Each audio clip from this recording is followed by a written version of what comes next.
ఇక కేటీఆర్ గారు ఈరోజు ప్రెస్ మీట్ పెట్టి ఆయన మాట్లాడిండు. ప్రజాస్వామ్యం అంట, ఇదో కొత్తగా చెప్పిండు వాళ్ళు పదం ప్రజాస్వామ్యం. కాంగ్రెస్ పార్టీ నుంచి మేము ఒకటే అడుగుతా ఉన్నాం, కన్న కూతురు తండ్రితోటి మాట్లాడనీయని పరిస్థితి, ఉత్తరాలలో బాధలను పంచుకునేటటువంటి పరిస్థితి వచ్చింది అనంటే ఇది ఏ ప్రజాస్వామ్యం కిందకి వస్తుందో కేటీఆర్ గారు జవాబు చెప్పాలి. ఇప్పుడు మా పార్టీ ఉంది, ఎవరైనా కూడా వచ్చి మా పిసిసి అధ్యక్షులు గారిని కలవచ్చు, ఎవరైనా మాట్లాడవచ్చు. అది మంచి అయినా చెడైనా బాధ అయినా ఇంకోటి ఏదైనా. ప్రజాస్వామ్యం గురించి మాట్లాడినటువంటి కేటీఆర్ గారు మీ కుటుంబ సభ్యుల్లో మరీ ముఖ్యంగా మందితో పోల్చుకుంటే కవిత గారి గురించి మాట్లాడింది ఈరోజు. మా పార్టీ అని ఎంతసేపు కవిత గారిని దూరం చేసి మాట్లాడండి.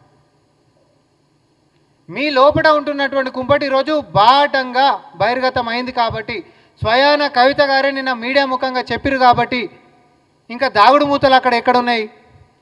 కానీ నేను ఈరోజు ఈ యొక్క ప్రెస్ మీట్లో ముఖ్యమైనటువంటి ఒక ఉద్దేశం ఏంటిది చెప్పదలుచుకున్నామనంటే, ఈ దయ్యాలు అనేటటువంటి పదంలో అతిపెద్ద దయ్యం సంతోష్రావుగా, తర్వాత సొంత సోదరైనటువంటి కవిత గారిని కూడా వెనకాలేసుకొని రాకుండా సామాన్య కార్యకర్తలతో కంపేర్ చేసినటువంటి రెండో దయంగా కేటీఆర్ గారు, తర్వాత హరీష్ రావు గారు.